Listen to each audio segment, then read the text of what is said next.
Hi, my name is Mark White. I'm the exhibition curator for OKLA, an exhibition that surveys the lifelong friendship and careers of 6 artists: Patrick Blackwell, Joe Good, Jerry McMillan, Ed Ruscha, Paul Ruscha, and Mason Williams. And I'm joined here today by one of the artists included in the exhibition, Paul Ruscha, here at my left. My pleasure. And we're going to walk through the exhibition today and talk a little bit about what the intent was behind the exhibition, Paul's recollections, and in general, just have, I think, an interesting conversation about this exhibition. And actually, the 2 works to my right are an interesting way to begin that discussion. We have a piece by Jerry McMillan, an untitled piece that is a silhouette of the LA skyline. And then to the right, the portfolio cover for Ed Ruscha's Insects. And what's interesting about this juxtaposition is that in many ways this does sum up the OK versus LA contrast that initially formed the exhibition. The Insects portfolio actually contains dirt from Hawthorne Elementary, which is a great story that Paul would like to share. That's true. The dirt was in the playground of Hawthorne, and my brother had contacted me and said that he needed some dirt. And would I take a bucket and go gather some dirt and then return it to him in LA? And he was going to use it on the cover of the portfolio case of these works over here, which are the insects of the insect portfolio.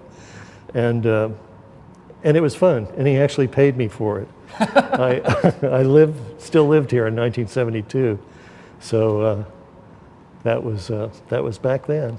Well, the portfolio is a really interesting one, and you can see the 6 prints that accompany that portfolio. Those prints actually came out of an insect infestation that Ed had in his studio at the time. And so he almost created these prints as a way of almost kind of exorcising that infestation. What I love about these is these are on wood veneer paper, and the insects, and they all have 5 o'clock shadows, I believe. That's what Ed said. And then this up here, I think there were crushed pearls, which were applied as a printing technique. So you want to talk about the inception of this show? Yeah, you and I were in conversation, and I had mentioned that in 2020, this was a couple of years ago, in 2020 would be the 60th anniversary of when the first 4 artists in this show were having their very first exhibition. And it happened at the Oklahoma Arts Center, which used to be in the fairgrounds.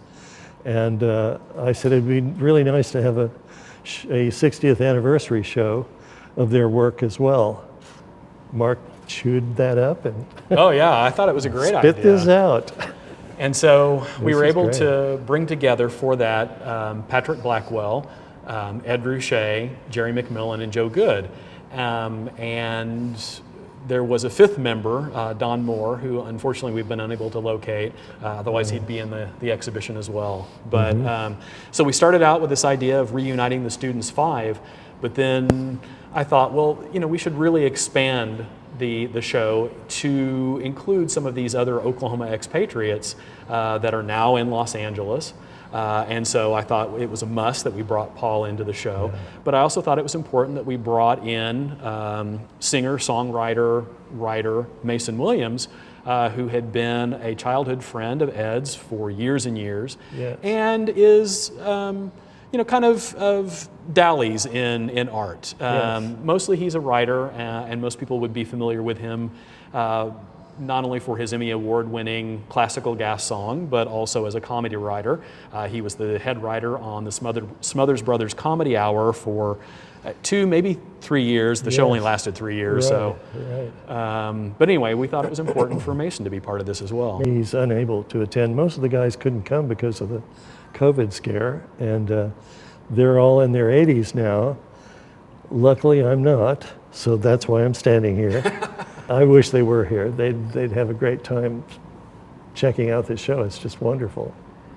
Well, it was really important for us to include Patrick Blackwell who actually now lives on the East Coast. He's one of the only artists who doesn't live on the West Coast in this show. He lives out on Cape Cod. And Pat, he went to school along with Ed, Joe, and Jerry at the Chenard Art Institute. But rather than pursuing a career as a fine artist, he went into advertising. Yeah, we should probably take a look at one of the major paintings of Joe's in the show, which is his cloud triptych. The cloud triptych is a really fantastic work. It's meant to look like a large picture window. Exactly. And so it's framed to look as though you are looking out over a cloud-strewn sky, which is sort of an interesting thing because in LA, you don't get too many views like this. Not very often. So through the smog and the fires and smoke. Especially not now. Yeah, especially not now. But to that end, I mean, a work like this is as responsive to Oklahoma as it is to Los Angeles. It's still one of his major cloud paintings, and he was very interested in making sure that we had this painting in the show. And actually that's one of the great things about the show is it gave me the opportunity to work with all 6 of you very closely on what was in the show. And even though I served as the exhibition curator, in many ways it was a conversation that led to the inclusion of certain works. And whereas I did try to make a checklist that would have a kind of nice cohesive feel, I was really interested in what all of you thought. So. And you did. Ed did a few Oklahoma directed drawings, and I think maybe a painting or 2, but I love this one. And this is from one of the world's best portrait artists, McCarty. And this is from his paper tape period, and that's a gunpowder drawing where he used to grind gunpowder up and then use it as a medium with, burnishing it. And one of the major paintings that we have in the show is actually owned by the Fred Jones Jr. Museum of Art, which is No Man's Land. Right.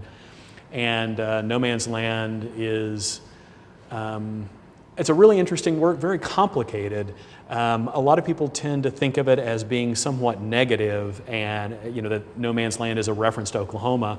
In some ways that's true, because No Man's Land was the term that was used to refer to the Panhandle. That's right. The idea was that it belonged to God, but no man. But for Ed, I mean, he really actually likes the Panhandle and likes to go out and drive through the Panhandle just to relax. We do that. Yeah. Check it out. And it also kind of refers, I think, to Ed's youth when he was hitchhiking and trying to get outside of Oklahoma, just to kind of learn something about the rest of the country. That's right. He was like a traveler that I could never be. My parents, actually my mother didn't want me hitchhiking because she allowed Ed to, because he was just so cavalier about everything. But when I was growing up, and I was 5 years younger than Ed, then she said, no, you don't hitchhike. So another interesting object to talk about is this piece by Jerry McMillan, Patty as Container. It is, by most accounts, the first photographic sculpture that was ever created. What Jerry did was to print the photograph and then to back it with cardboard and create a container out of it. And this is right during the height of pop art, and so the notion that he is creating something that feels like a consumer commodity, I think was important. But the truth of it is that he was also really interested in taking this portrait of his wife, who was pregnant at the time, and surrounding her with other containers, things that she had created, like pots, ceramics, as well as cardboard boxes. And so, she's a container in multiple senses. And you said the height of pop art, but that was really more of the beginning. I think 1962 is when it was first coined. There was an exhibition at the Pasadena Art Museum, and it was called New Paintings of Common Objects. And it had Andy Warhol, it had Ed, I believe Joe was in it, and so they were just getting started as artists. Let's talk about Joe's milk bottles. All right. Since we're talking about pop art, one of the reasons that some of these artists were identified as pop artists is because they dealt at times with consumer objects. And Joe Goode is probably the best example of that. He became very well known for his early paintings of milk bottles. They are large kind of color field paintings, but he often introduces in one position or another an Altadena milk bottle from the 1960s. And I think Joe was interested not so much in the fact that it was an Altadena milk bottle as he was just in the relationship between the three-dimensional, the two-dimensional. But this is something that he's been known for now for the last 60 years. Yes, and I love that silhouette on the milk bottle there and here as well. This is from 2015, and that's from 1962, I believe. Mm-hmm. So it's quite a span of time. Well, one of the great pieces that is in the show is the suite of standard station prints that Ed created in the 1960s.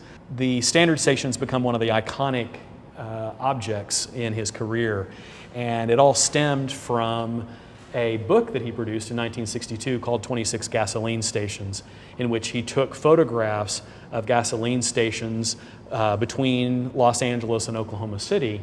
And one particular station in Amarillo, Texas became sort of an icon because he produced a number of paintings about that station. He sort of changes the station, makes it a little bit more standardized, a little bit more stylistic. Mm-hmm. But then with the print series, he goes even further in varying that form. That's called standard, and this is cheese mold standard with olive, I believe, and that is mocha standard. And then he collaborated with Mason Williams on that one, and Mason turned it into a double standard. Mason's, his sense of humor is always in there. Mason loves wordplay. He does. So the one major installation that we have in the exhibition is titled Dinner for Donald. This is a piece by Paul, so I think it's appropriate that he give you everything you need to know about this installation. Well, yeah. I was the host at a restaurant in Oklahoma City called Christopher's Restaurant, and it was one of the best places in town. And it was in 1970 that I decided to do something that applied to the work I was occupied by at the restaurant. And so I had this table, which was a round table at that point, and it seemed like there were so many people that were at odds with one another in the news, starting with Doris Day, and so that's why I titled it Dinner for Doris.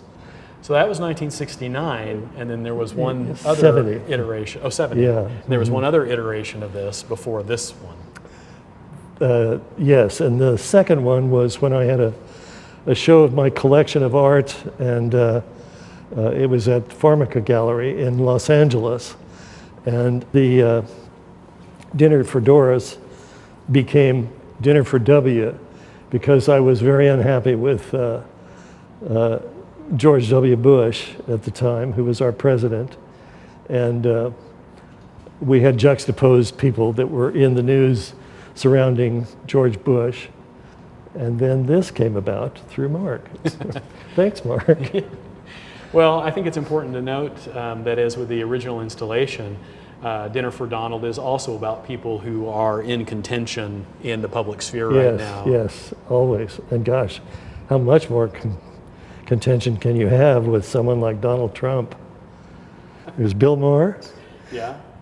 That girl there, Eve Babbitts, was a girlfriend of mine for 30 years, on and off for 30 years, and she's a writer and has written many books. And anyway, I was crazy about her, but she became crazy and was like really locked into Donald Trump in just in the weirdest ways. Hillary Clinton is on the other side of Donald Trump, and then Jimmy Kimmel, and then Kellyanne Conway had been replaced because she quit, and she was replaced by Stormy Daniels. And her place card is in red and blue because each of the people that were, anti-Trumpsters, Bill Maher and Nancy Pelosi and Jimmy Kimmel, and they're in blue, Hillary Clinton, and all the others are in red. Also, one thing about the toilets is that there are random flushings that go on intermittently, and so you'll hear a toilet begin to flush, and then another one over there, and that's a really great trick that Brad, who had installed that installation. And you did all the calligraphy for the place cards. I'm a calligrapher, and so I did the writing for those place cards. It might be nice to talk about Jerry McMillan's War Babies. Mm-hmm. Now, what you're seeing here is a photograph that became the image for the poster, and that's the way that most people know that image is the poster. It's beautiful to see it in a photograph because it's so crisp. Yeah, Jerry's a really fantastic photographer, and he learned photography from Pat Blackwell, actually. Specifically, who you have here is Ed Burrell, you have Larry Bell, you have Joe Good, and you have Ron Miyashiro, who I always have a hard time with his name, I'm sorry to say. But what's interesting about this is that it is also an ironic image of racial stereotypes. And so each of the artists is eating a food that would be identified with their cultural or ethnic group. So Ed is eating watermelon in this instance. Larry, who is Jewish, is eating a bagel. Joe, who is Catholic, is eating a mackerel, because of course the idea goes that Catholics only eat fish on Fridays. And finally, Ron is eating something with chopsticks, possibly rice or sushi or something. Right. And what makes it even more provocative is that the tablecloth is an American flag, which, especially in the early 1960s, was seen as being pretty provocative, especially in light of the John Birch Society and all of the questions about flag burning and desecration. We're getting in trouble for that, but it made a great statement, and it's a great image. Well, there's some more material from Pat Paulson over here that I think also shows the humor and wit, not only of Mason Williams, but also of Pat Paulson. It was a campaign that, in fact, some people took kind of seriously and actually wrote in Pat Paulson's name. Well, he was so deadpan, and it was just perfect for what he was saying. His comedy just came through so beautifully in a very serious way, and he was serious. He was a great fellow. But I think phrases like, vote or get off the pot, just really resonate today with the sort of gaffes that you find in politics around the country. Yes, it's true.